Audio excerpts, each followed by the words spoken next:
नमस्कार दोस्तों, आप देख रहे हैं एच स्टडीज़ और इस वीडियो में आपके लिए 22 और 23 अगस्त 2024 का करंट अफेयर लेकर आ गए हैं। करंट अफेयर के साथ साथ स्टैटिक जीके और रिलेटेड करंट अफेयर्स का रिवीजन करते हुए चलेंगे।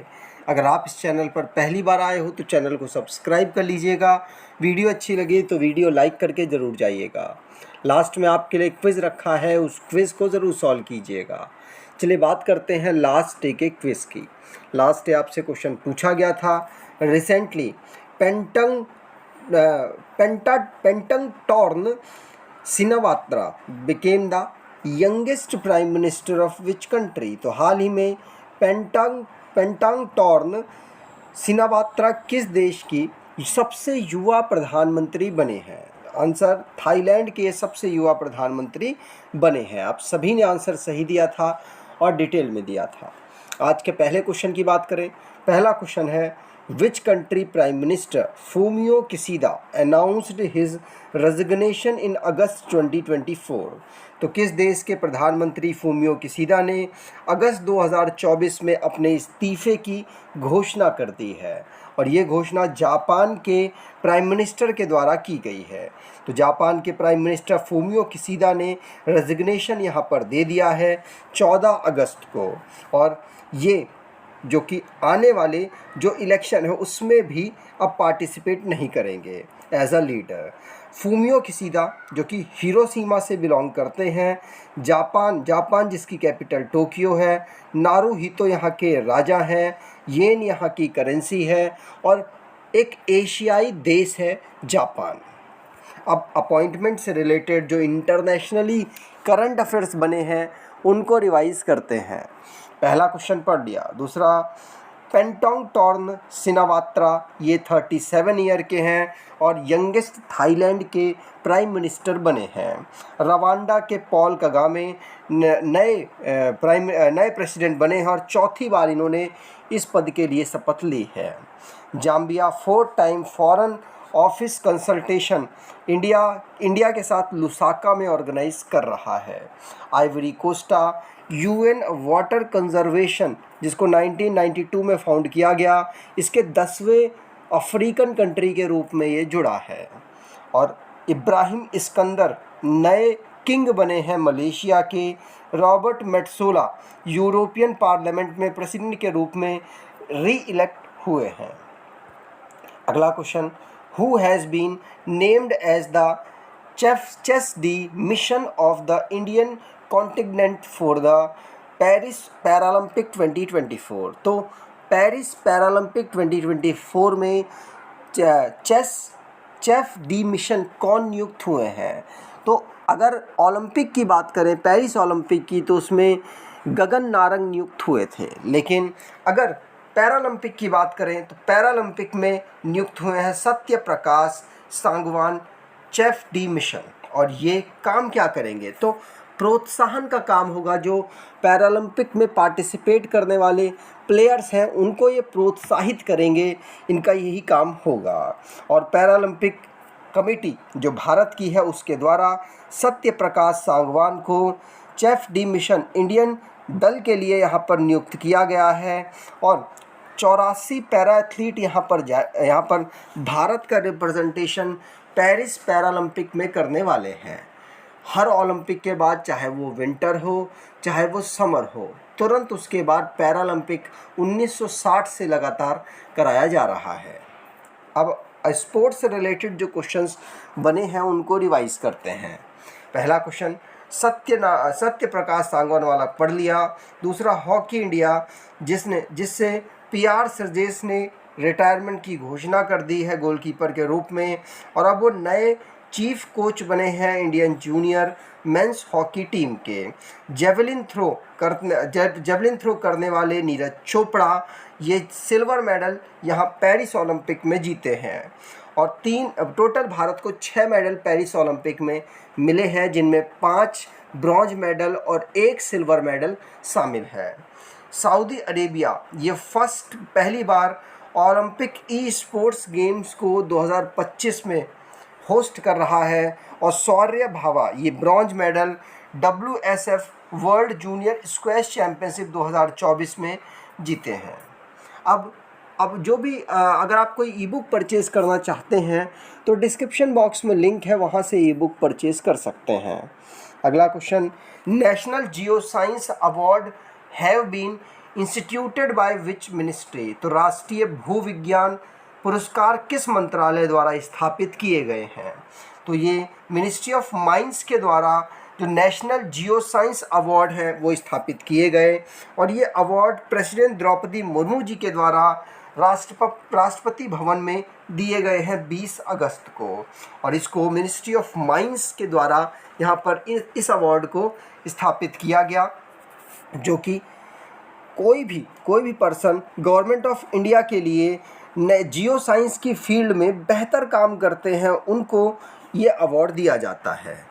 अगला question, which country will the upcoming women's T20 World Cup be organised instead of Bangladesh?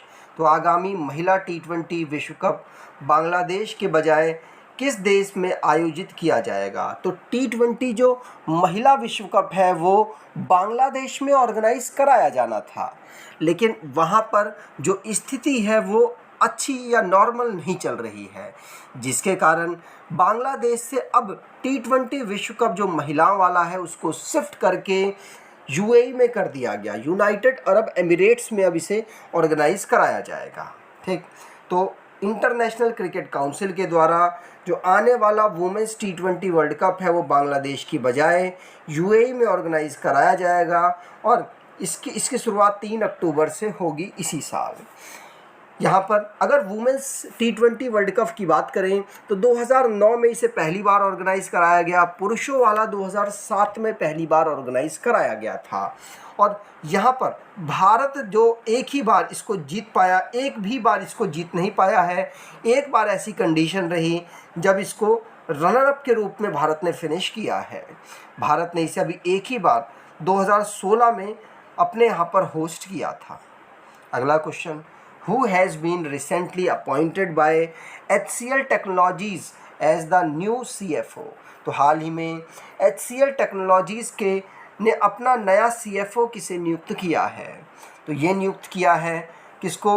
Shiv Walia को। तो शिव वालिया ये नए CFO chief financial officer HCL technology के नियुक्त हुए हैं।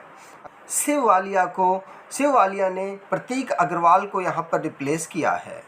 अगला, with which country has India recently signed a green ammonia export agreement? तो हाल ही में भारत ने किस देश के साथ ग्रीन अमोनिया निर्यात समझौते पर हस्ताक्षर किए हैं?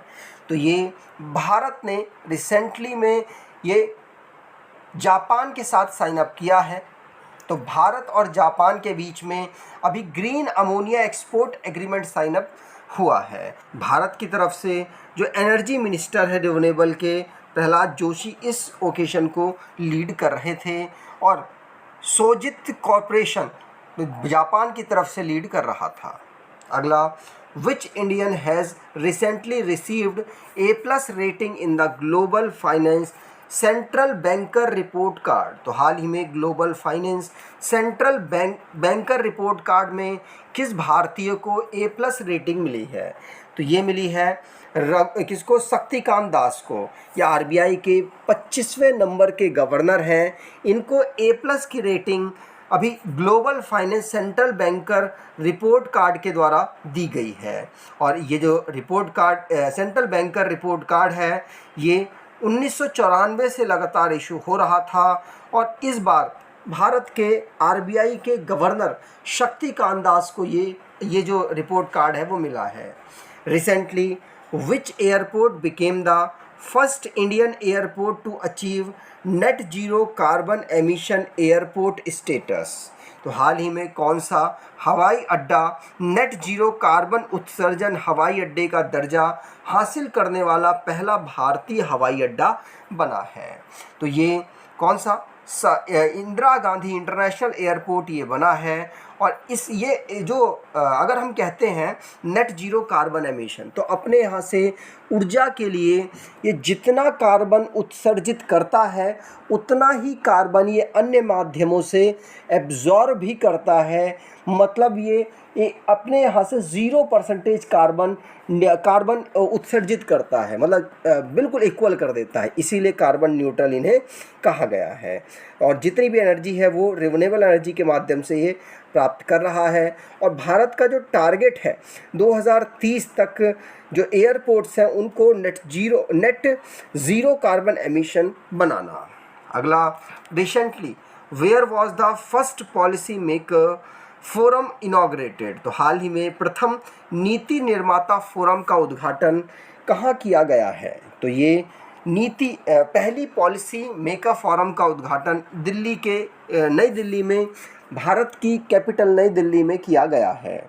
इसमें इसे लीड जो हमारे हेल्थ मिनिस्टर हैं JP नड्डा जी के द्वारा किया गया है। और इसमें अलग अलग 15 कंट्रियों के जो अध्यक्ष हैं, हेड हैं, उन्होंने पार्टिसिपेट किया है, जिसमें मलेरिया, HIV, एड्स, ट्यूबरक्लोसिस और अन्य बीमारियों के ऊपर चर्चाएं हुई, जिससे कि एक देश दूसरे देश की इन बीमारियों के लिए हेल्प कर सके।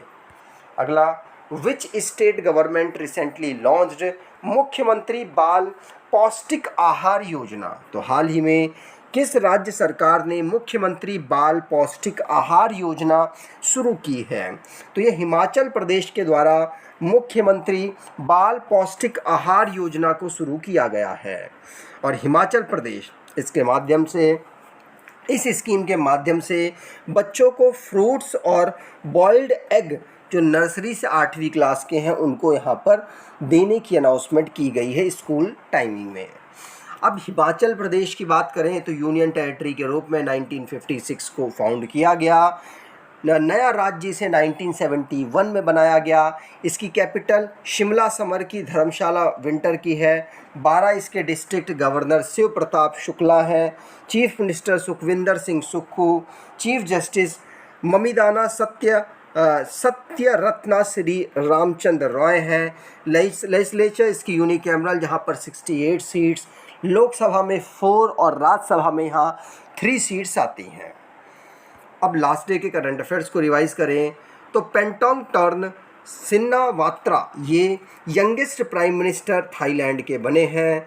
Rishabh Shetty best actor award इनको 70वें नेशनल फिल्म अवार्ड में मिला है। नित्य मेनन और मानसी पारेख इनको 70वें नेशनल फिल्म अवार्ड में बेस्ट एक्ट्रेस का अवार्ड मिला। Sumit Antil Indian flag bearer बने हैं पेरिस पैरालंपिक में। और गुलमोहर ये फिल्म है जिसको बेस्ट हिंदी फिल्म अवार्ड 70वें नेशनल फिल्म अवार्ड में दिया गया। Kishore Kumar the ultimate biography ये the best book on cinema 70वें नेशनल फिल्म अवार्ड में इनको मिला है। और 17वां नंबर का दिव्य कला मेला रायपुर छत्तीसगढ़ में ऑर्गेनाइज कराया गया। मुख्यमंत्री मांझी लड़की बहन योजना ये महाराष्ट्र के द्वारा शुरू किया गया। और मुदा स्कैम ये कर्नाटका से रिलेटेड है। राजीव गांधी के बर्थ एनिवर्सरी पर सद्भावना दिवस हम हर साल ऑब्जर्व करते हैं। अब आज के क्विज की बात करें तो which countries prime minister Fumio Kishida announced his resignation in August 2024, तो किस देश के प्रधानमंत्री फूमियो किसीदा ने अगस्त 2024 में इस्तीफे की घोषणा कर दी है? कमेंट बॉक्स में डिटेल में आंसर दीजिएगा। अगर आपको ये वीडियो अच्छी लगी है तो आपसे अनुरोध करूँगा वीडियो को लाइक कर दीजिएगा, चैनल को सब्सक्राइब कर लीजिएगा और अपने कुछ दोस्तों तक वीडियो को शेयर ज़रूर कीजिएगा। धन्यवाद।